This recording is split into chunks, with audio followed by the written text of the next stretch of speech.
My dad chuckled. Your sister earned everything herself, unlike you. I leaned back and said, then I guess she won't mind me taking what I earned. Was I wrong for what I did? Honestly, I still wrestle with it sometimes. The look on their faces, the silence that followed. But then I remember all the years, all the neglect, all the blatant favoritism. And I think, maybe, just maybe, I finally got what was mine. Tell me, would you have done the same thing if you were me? Would you have just sat there and taken it, or would you have finally pushed back? It all started so innocently, or at least as innocently as things could start in my family. I grew up with an older sister, Sarah, who was, to put it mildly, the golden child. From the moment she could walk, everything she did was celebrated, every achievement lauded, every minor success amplified into a grand triumph. Me, I was just there. The quiet, artistic one, overshadowed by her dazzling brilliance. My parents, particularly my dad, saw Sarah as the embodiment of success. She was conventionally beautiful, academically brilliant, and socially magnetic. She excelled in everything she touched, or at least everything they wanted her to touch. I, on the other hand, preferred my sketchbooks to sports, my quiet corners to crowded parties, and my own company to theirs most of the time. This fundamental difference in our personalities and interests created a chasm between me and my parents that only widened with each passing year. They never outright said they loved her more, but their actions screamed it louder than any words ever could. Christmas presents were always grander for Sarah, her birthdays were elaborate affairs, and her accomplishments were always met with public declarations of pride. My art projects, which I poured my soul into, were met with a polite nod and a quick, "That's nice, dear," before their attention inevitably swiveled back to whatever Sarah was doing. I learned early on not to expect much, not to hope for praise, and certainly not to demand equal treatment. It was a lesson learned through countless small slights, the kind that accumulate over a childhood and carve deep grooves into your psyche. I remember one year I won a regional art competition. It was a big deal for me, something I was genuinely proud of. I came home beaming, clutching my certificate, eager to share the news. My dad was on the phone, laughing loudly at something Sarah had said. My mom was helping Sarah try on a new dress for a school dance. I stood there for what felt like an eternity, holding up my certificate until finally my mom noticed me. "Oh, that's lovely, honey," she said, glancing at it for a second before turning back to Sarah. My dad barely registered my presence. That moment, that almost imperceptible shrug, solidified something in me. I was invisible, or at least my achievements were. As we got older, the favoritism evolved. It wasn't just about attention anymore. It became about resources. Sarah always got the newest gadgets, the best clothes, the most expensive university prep courses. When it came time for college, my parents footed the entire bill for her prestigious out-of-state university, including her living expenses, a brand new car, and a generous allowance. Her reason for choosing that school? It just felt right, she'd said. My choice, a local art school that was far more affordable and offered a scholarship based on my portfolio, was met with a different reaction. My dad scoffed. "Art school? What are you going to do with that? Starve?" He grudgingly agreed to pay for tuition only after I argued for weeks, reminding him of the scholarship and the significantly lower cost compared to Sarah's expenses. "You'll have to get a job for your living expenses," he'd said, as if it was a punishment, not a reasonable expectation for a college student. I worked multiple part-time jobs throughout my entire college career, often pulling all-nighters to balance my studies and my bills, while Sarah was living the lavish college life, supported entirely by our parents. She'd call me sometimes, recounting her latest shopping spree or exotic vacation with friends, entirely oblivious to the fact that I was barely scraping by, eating instant noodles most nights. I never complained. What was the point? It wouldn't change anything. It would just make me sound bitter, which I suppose I was. But I kept it to myself, buried deep down, where it festered quietly. After graduation, the pattern continued. Sarah, with her business degree from a top university, a degree she mostly coasted through, thanks to tutors and ample free time, landed an entry-level job at a prestigious company, largely due to my dad's connections. She moved into a swanky apartment in the city, fully furnished and paid for by my parents for the first 2 years, to help her get on her feet. Me? I started my own small art business, selling custom commissions and prints online. It was a slow, arduous climb. Every penny I made, I reinvested. I worked tirelessly, sometimes 16 hours a day, building my brand, cultivating my client base, slowly, painstakingly, creating something from nothing. My parents, of course, saw this as further proof of my unambitious nature. "Why can't you get a real job like your sister?" My dad would ask at every family dinner, comparing my humble beginnings to Sarah's gilded cage. My mom would chime in, "You should really think about something more stable, dear. Art is such a volatile career." They never offered help, never invested, never even acknowledged the incredible effort I was putting in. They just watched critically from the sidelines, waiting for me to fail. And you know what? It fueled me. Every dismissive comment, every snide remark, every comparison to Sarah, it all became a silent fire beneath me, pushing me to prove them wrong, not for their approval, but for myself. I wanted to show myself that I could build something purely through my own sweat and talent, without any help from them, and certainly without the benefit of their endless generosity. Years passed. My business slowly but surely started to take off. I diversified, started teaching art workshops, collaborating with local businesses, and even gained a modest following on social media. I was finally making a comfortable living, enough to buy my own small house, a fixer-upper that I lovingly renovated myself, painting, sanding, and decorating every inch with my own hands. It was a tangible representation of my hard work, my independence, my self-worth. Sarah, meanwhile, had hopped between a few jobs, never really excelling, always relying on my dad's connections to land her next gig. She eventually decided she wanted to be an influencer, a path my parents enthusiastically supported, funding her professional photography equipment, her trips, and even paying for a social media manager for her. Her content was uninspired, mostly just showcasing her privileged lifestyle, which, ironically, my parents were bankrolling. It never really took off the way she envisioned, but she kept at it, convinced she was on the verge of superstardom. The financial burden on my parents was immense, but they never complained. It was for Sarah, after all. Then came the will. My grandparents, my mom's parents, had passed away a few years prior, leaving a substantial estate. They were good people, kind and gentle, and they had always treated Sarah and me equally, which was a refreshing change from my own parents. They loved my art, encouraging me, buying my early pieces, and even helping me pay for some of my art supplies when I was younger, often slipping me money discreetly, knowing my parents wouldn't approve. So when the will was read, I wasn't entirely surprised by what it contained.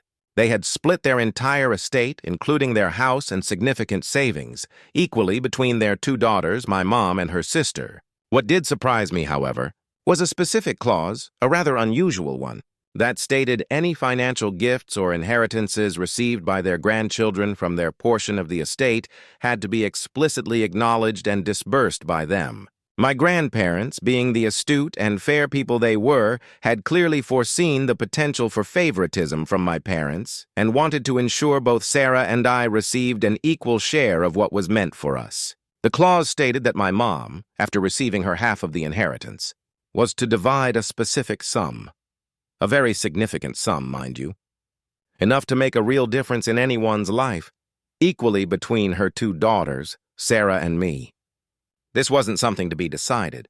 It was a directive. It was a gesture from my grandparents, a final act of love and fairness, knowing full well the dynamics within our family.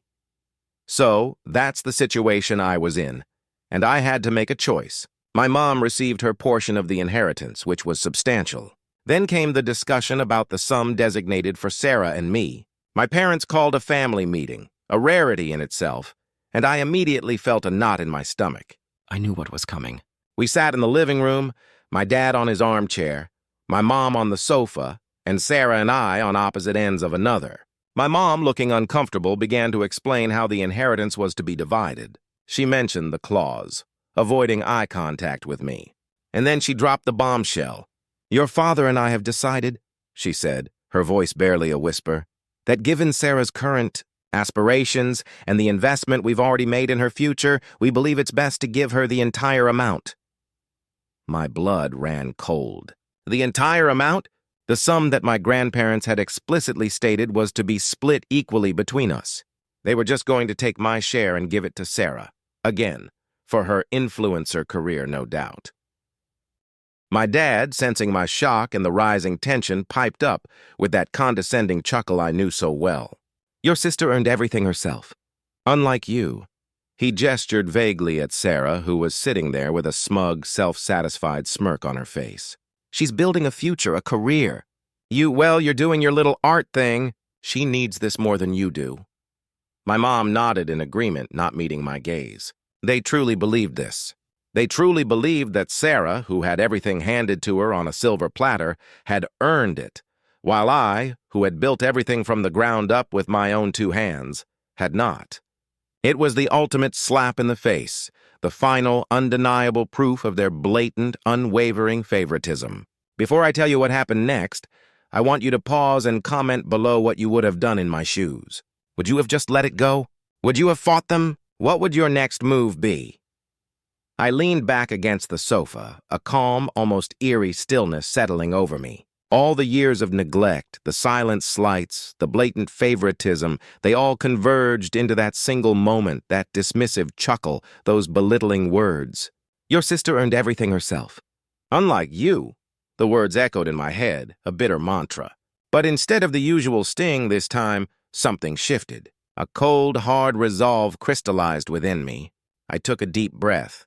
And then, slowly, deliberately, I said, "Then I guess she won't mind me taking what I earned." Their faces, previously smug and indifferent, contorted into confusion. My dad stopped chuckling. Sarah's smirk vanished. "What are you talking about?" my mom asked, her voice edged with apprehension. "You know," I continued, my voice steady, betraying none of the tremor I felt inside, "my grandparents were very specific in their will. That sum was to be divided equally. You know, the money they left for their two granddaughters, not their golden granddaughter and the other one." I let that sink in for a moment. Then I continued, "And since you believe Sarah earned everything herself, and I'm clearly not worthy of a dime from your inheritance, then I suppose you also believe that everything I've earned is mine and mine alone, right?" My dad scoffed. "Of course. What's yours is yours. What's ours is ours. What's your point?" "My point," I said, a slow smile spreading across my face, a smile that felt both liberating and dangerous, "is that since you're so intent on following the spirit of their will, rather than the letter, when it comes to my inheritance, then I'm going to follow the spirit of all the investments I've made and claim what is rightfully mine." I stood up, walked over to the antique mahogany desk in the corner of the living room, the one that had been in our family for generations, where my dad kept all his important documents. "You see," I said, pulling out a thick, legal-looking folder I had discreetly prepared weeks ago, after a subtle hint from a distant relative about the will's specifics. "I've been working on a little something." Their eyes followed my every move, a growing unease in their expressions. "Remember all those years I worked part-time jobs through college while Sarah was getting a free ride? Remember all those hours I poured into building my art business while you funded Sarah's influencer dreams? Remember all the times you dismissed my achievements, belittled my career choice, and constantly compared me to Sarah?" I paused, letting the silence fill the room. "Well, I started keeping track. Every dime I earned, every investment I made in myself, every hour I worked without your support. And I also kept track of every penny you poured into Sarah. The car, the apartment, the tuition, the allowances, the influencer gear, the social media manager." I opened the folder, revealing a meticulously compiled spreadsheet, printed out and notarized, detailing every financial transaction. "And then I spoke to a lawyer." My dad's face went ashen. My mom gasped. Sarah looked utterly bewildered, her eyes wide with a dawning horror. "It turns out," I continued, my voice unwavering, "that my grandparents' will was actually quite specific. Not only was that sum to be split equally, but there was also a secondary clause, less obvious but equally binding, about the equitable distribution of familial support to all grandchildren. Basically, if one grandchild received significantly more financial support from the parents than another, the estate could be used to balance the scales. I saw the color drain from my dad's face.